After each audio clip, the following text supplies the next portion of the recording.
Our next property corresponds to invertible elements. So here they say that the theorem is given that if A represents any complex Banach algebra with identity, this is given to us, then the set consisting of all invertible elements of this algebra, that is an open subset of that algebra. So hence we may say that if G is the open subset, then M, which consists of all the non-invertible elements, would be closed. So here the subset G, which is the subset of all invertible elements of A, the set G of all invertible elements of A would be a group under multiplication. How? You may check all the conditions for group. It should have identity, or the inverse of every element should exist.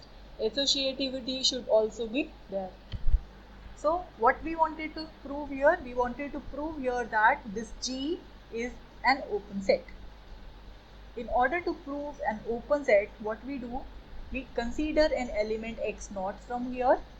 Corresponding to this element x naught, we prove that if you take every small neighborhood of this point, that neighborhood should lie completely in the set G. So mathematically, this statement would mean that if we assume x belonging to the algebra, which is sufficiently close to x, that means if we assume the distance between the point x and the point x naught is strictly less than equal to 1 by the norm of x naught inverse, then we say this x belongs to G. So here we assume that there exists some point A such that its distance is less than this quantity. This we assume. And we will prove that this x will belong to G in order to prove the openness of this set G.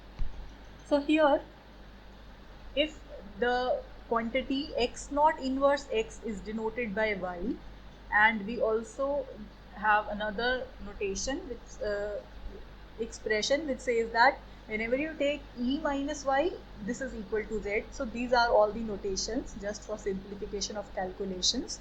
Then what would be the norm of z? It would be equal to the norm of minus z. There is no problem. All of the both of these things are equal. Why? Because norm of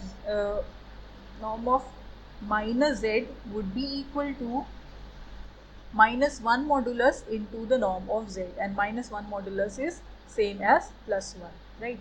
So using this thing, we have modulus of z equal to modulus of minus z, and using the definition for z, we have this to be the modulus of y minus e.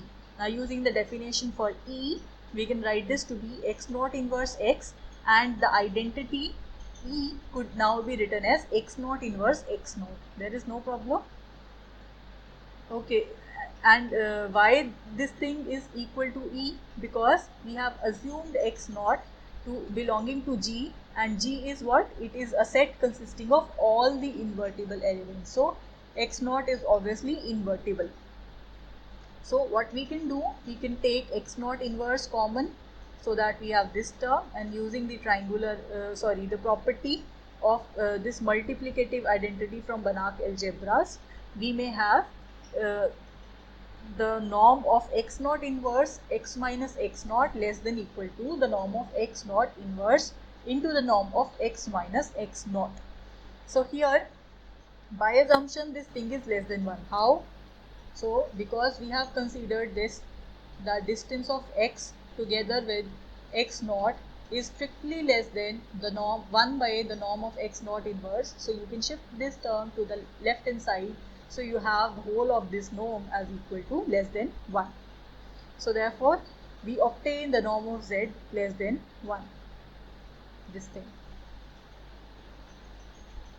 So if the norm of z is less than 1, so using the result here, which says that A is complex Banach space and the norm of x is less than 1, then e minus x to the power minus 1 is written in this infinite series. So here the norm of z is less than 1, so therefore e minus z is an invertible element. if this is an invertible element, we can say this E minus Z would also belongs to G, because all the invertible elements are present in the set G. And what was E minus Z? By our notation, this E minus Z was equal to Z. E minus Y was E minus Y was equal to Z. So therefore E minus Z would also be equal to Y. So using this thing here, we have E minus Z, which is equal to Y. This belongs to G. And because G is group, so therefore we have the product of two elements present in G also in G. And this product is what? This product, when you substitute the expression for Y here, which is x naught inverse x, so you obtain this as x. So this product, which is x, would also belongs to G. Why? Because G is a group by the closure property of the group. So we say for any element x naught, which is an arbitrary element, the set G, that is an open set, and the complement M is a closed set.